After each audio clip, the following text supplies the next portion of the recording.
नमस्कार दोस्तों, स्वागत है आप सभी का आपके अपने official YouTube channel part education. फिर एक बार फिर से कैसे दोस्तों आप सभी लोग, आशा अच्छे होंगे, बढ़िया होंगे और हमेशा की तरह इस बार भी मस्त होंगे, पढ़ रहे होंगे, आनंद ले रहे होंगे, ठीक है, पढ़ाई का। तो इसी कड़ी में जुड़ते हुए करंट अफेयर्स के साथ कभी कभी आपको पता होगा कि हम जीके जीएस की वीडियो अलग से लेकर के आते हैं। तो एक बार फिर से जनरल नॉलेज यानी कि जीके जिसे आप लोग सामान्य ज्ञान बोलते हैं, जनरल साइंस यानी कि जीएस जिसे आप लोग सामान्य अध्ययन बोलते हैं, इन दोनों का कंबाइंड वीडियो एक साथ लेकर के आए हैं, जो कि 10 से 12 मिनट का वीडियो होने वाला है। ठीक है, कोशिश किया जाएगा कि 10 मिनट के अंदर ही इस वीडियो को जो है ख़त्म किया जाए। इस वीडियो में बेसिक जानकारी आपको दी जाए। ठीक है, तो आइएगा बिना वीडियो को देरी के शुरू करते हैं। उससे पहले बता दें, आप लोग जानते भी हैं कि यह जो वीडियो होने वाली है, अगर आप किसी भी गवर्नमेंट की या फिर कम्पिटेटिव एग्जाम की तैयारी कर रहे हैं तो इसके लिए बहुत ही ज़्यादा यूजफुल है, आप लोग के लिए इंपॉर्टेंट है। ठीक है, बहुत ही ज़्यादा सहायक है। ठीक है, तो आइएगा शुरू करते हैं। ये आपको मैंने बता दिया कि जीके का और जनरल नॉलेज, मतलब जीके का और जीएस का, ठीक है, जनरल नॉलेज का और जनरल साइंस का कंबाइंड वीडियो है, यानी कि दोनों के क्वेश्चंस आपको एक साथ समझने को मिलेंगे। ठीक है, वो घटनाएं जो पहले से घट चुकी हैं, इंपॉर्टेंट डेट्स, इंपॉर्टेंट इवेंट्स, ठीक है, उनका हम जिक्र करने वाले हैं। और इससे शुरू करने से पहले एक चीज़ और बता दें कि ये ऐसे 4 सब्जेक्ट से, यानी कि 4 सेक्टर से, ऐसे 4 फील्ड से क्वेश्चन लिया गया है। ठीक है, 4 क्षेत्रों से। पहला आपका वैदिक हिस्ट्री यानी कि इतिहास से लिया गया है। दूसरा जो है भूगोल है, ज्योग्राफी। तीसरा है पॉलिटी, मतलब राजनीति, ठीक है, राज व्यवस्था। और चौथा है का इकोनॉमी, अर्थव्यवस्था। तो ऐसे 4 सेक्टर से क्वेश्चन लिए गए। आइए शुरू करते हैं। आज 13 फरवरी है, आपको पता है, दिन शुक्रवार है, ये भी जानते हैं आप लोग। तो आइएगा पहला क्वेश्चन देखते हैं क्या है। सबसे प्राचीन पुराण किसे कहा जाता है? जीके का ऐसा पहला क्वेश्चन आपने पढ़ा होगा वैदिक हिस्ट्री में। इतिहास होता है, इतिहास 3 प्रकार का है। ठीक है, ancient history, medieval history and modern history.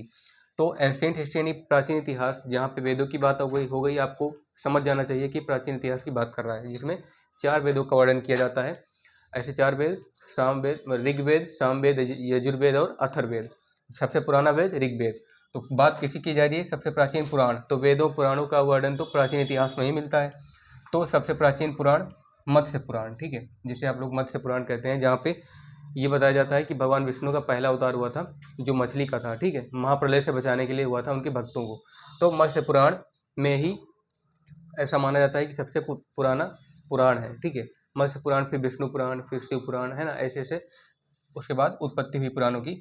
तो विच इज कॉल्ड, है ना, which is called the most oldest epic, most oldest Puran. तो Matsya Puran is called the oldest Puran. ठीक है, इन वैदिक हिस्ट्री या फिर वैदिक लिटरेचर, आप लोग कुछ भी कहिए। दूसरा प्रश्न क्या है, पुराणों का रचयिता किसे कहा जाता है? ये भी इतिहास, मतलब प्राचीन इतिहास का प्रश्न है, एंशिएंट हिस्ट्री का। और एंशिएंट हिस्ट्री का जो बैकग्राउंड का क्वेश्चन है, वेदों पुराणों का, जिसमें जिक्र किया जाता है, वर्णन किया जाता है। तो पुराणों की बात तो हो गई, हम लोगों ने समझ लिया कि प्राचीन पुराण में सबसे पुराना पुराण, मतलब सबसे पुराना पुराण, सबसे प्राचीन पुराण, ओल्डेस्ट इपिक कौन सा है, ओल्डेस्ट पुराण कौन सा है? मत्स्य पुराण।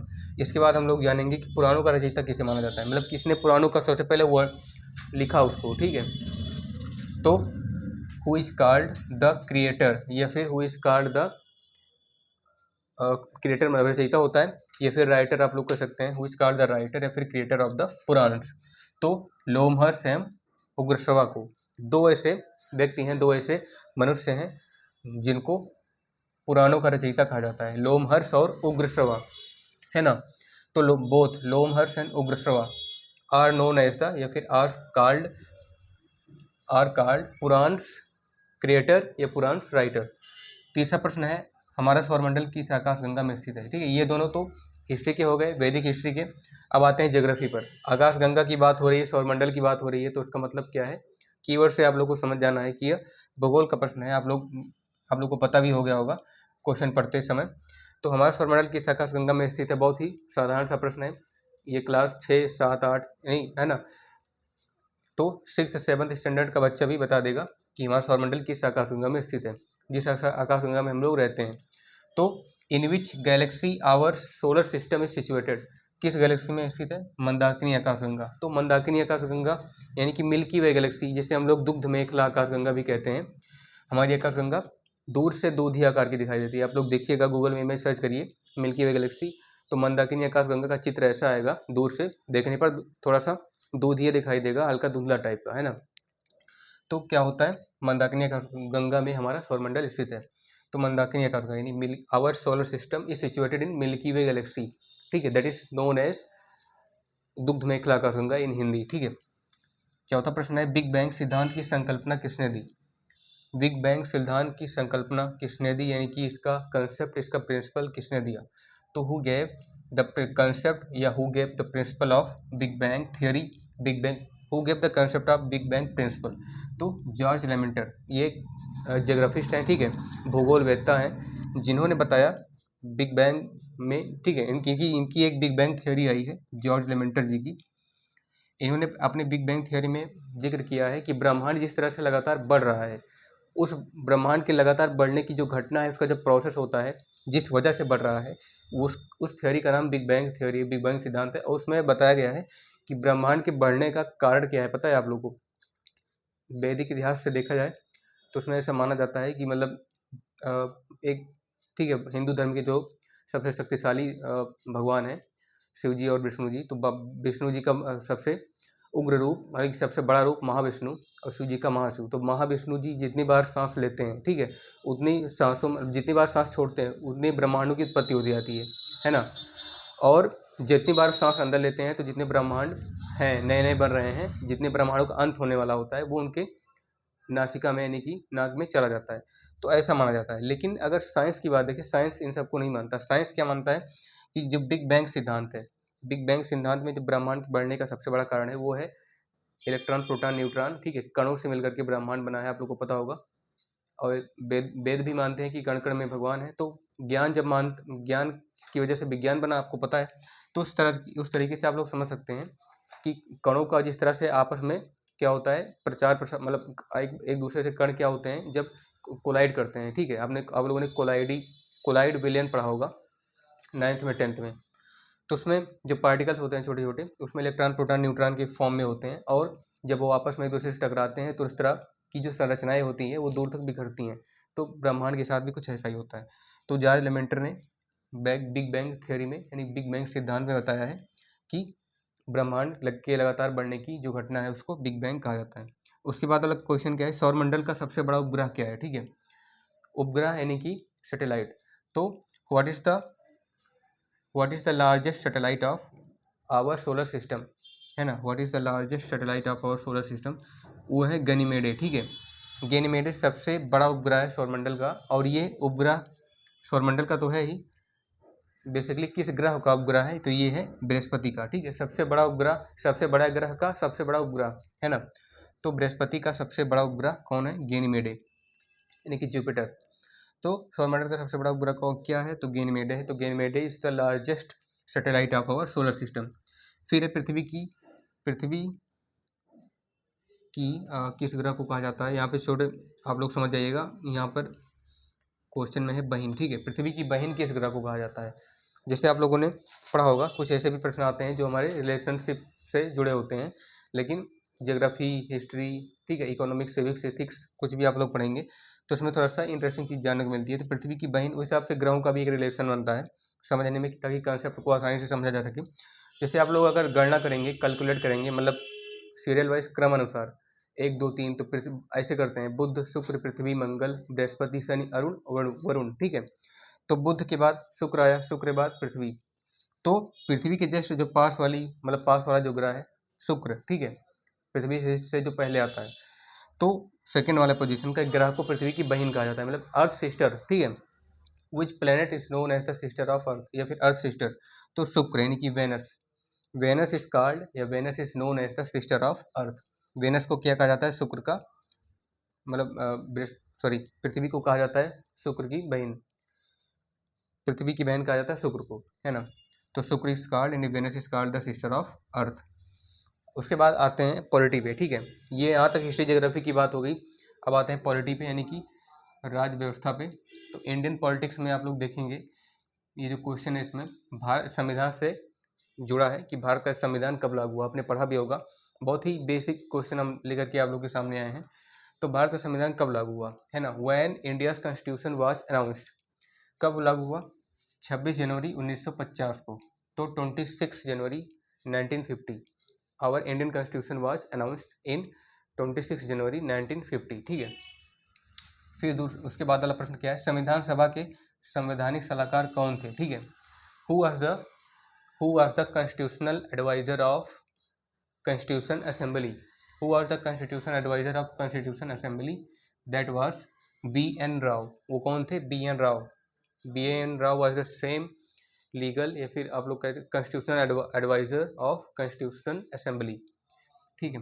फिर हरियाणा राज्य का निर्माण कैसे हुआ, कब हुआ, कब हुआ क्वेश्चन पूछ रहा है। हरियाणा राज्य कब बना था, ये ऐसे इस टाइप के प्रश्न बहुत आते हैं, आप लोग पढ़ते रहिएगा। तो when Haryana state was find थोड़ी, तो when Haryana state was find, तो कब हुआ था, 1 नवंबर 1966 को, ठीक है। जब भारत आज़ाद हुआ था, उसके तकरीबन 16 साल बाद भारत में हरियाणा जो राज्य है वो बना था भारत में, ठीक है, जो कि उत्तर दिशा में पड़ता है, भारत के नॉर्थ स्टेट में आता है। तो हरियाणा राज्य का निर्माण कब हुआ, 1 नवंबर 1966 को। तो Haryana state was found in 1 नवंबर 1966, ठीक है। फिर रूस की संसद का क्या नाम है, what is the name of the parliament of रूस, या फिर what is the name of the Russian parliament, that is Dumas.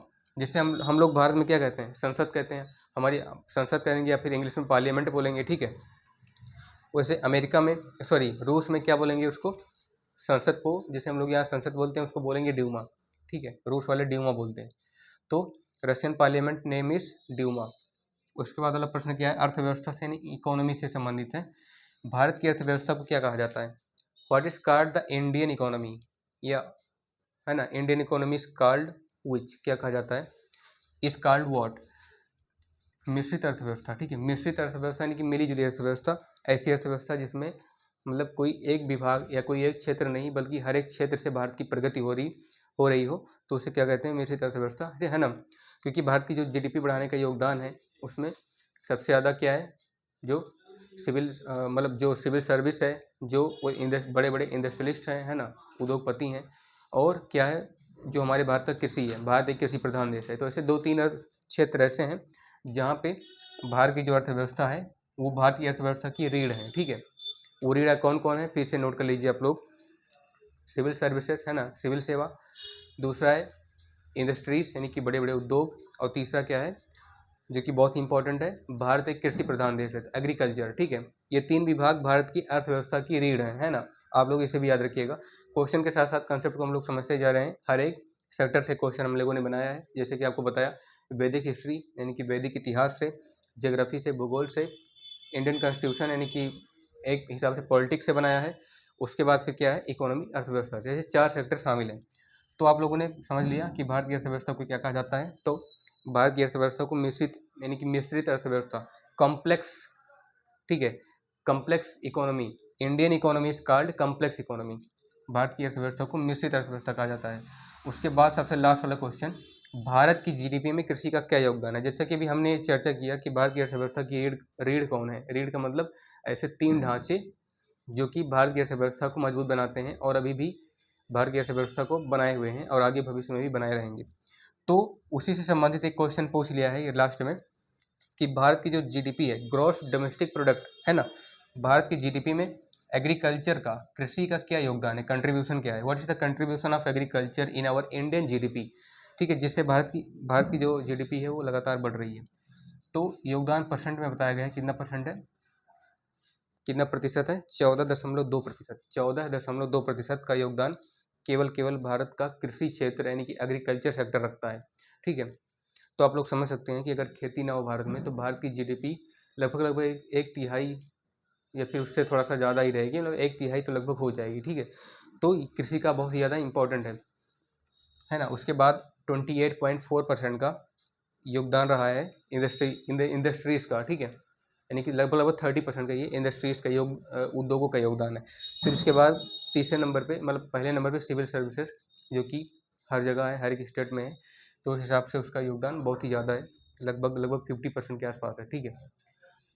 तो दोस्तों ये रहा भारत की GDP में किसी का क्या योगदान है। तो देयर एग्रीकल्चर सेक्टर्स यानी GDP, एग्रीकल्चर क्या योगदान है, तो the contribution of agriculture is 14.2% in Indian GDP. ठीक है, भारतीय जीडीपी में योगदान है 14.2% का। तो दोस्तों ये रहा, ठीक है, शुरुआत से लेकर के, यानी कि वैदिक हिस्ट्री से शुरू होता है और इंडियन इकोनॉमी पर हमारा ये प्रश्न समाप्त होता है। कुल मिला के 10-12 प्रश्न हैं, आप लोग इसे ध्यान से समझिएगा कि इस तरह के प्रश्न जो है दोबारा आ सकते हैं। और इस तरह की वीडियो बनाने का खास कारण ये भी रहा है कि जैसे हम लोग कभी क्या करते हैं कि हर एक सेक्टर से कुछ ना कुछ प्रश्न तो पढ़ते रहते हैं, तो इससे हम लोगों ने सोचा कि जीके जीएस की वीडियो को कंबाइन करके बताया जाए आप लोगों को, और अलग अलग क्षेत्रों से क्वेश्चन बनाए जाएँ, ताकि आप लोगों को पढ़ने में इंटरेस्ट मिले, थोड़ा सा, है ना, बोरिंग ना लगे, और उसके बाद आप लोगों को कुछ सीखने को मिले। ठीक है, बहुत कुछ इसमें से। तो आशा है आप लोगों ने पढ़ा होगा, इसे में बहुत कुछ सीखा होगा। अगर कुछ भी मिस्टेक नज़र आती है, ठीक है, तो कमेंट करना ना भूलिए। अगर इसमें आपको कुछ पूछना है तभी आप लोग कमेंट करिए। अगर आप हमारे चैनल पर पहली बार हैं तो उसे सब्सक्राइब कीजिए, वीडियो को जितना ज़्यादा हो सके लाइक कीजिए, शेयर करने का प्रयास कीजिए अपने दोस्तों के साथ और उन सभी लोगों के साथ जो गवर्नमेंट या कॉम्पिटिटिव एग्जाम की तैयारी कर रहे हैं। तब तक आप लोग पढ़ते रहिए, अपना ध्यान रखिए, मस्त रहिए। मिलते हैं अपने नेक्स्ट वीडियो में बहुत ही जल्द। जय हिंद, वंदे मातरम।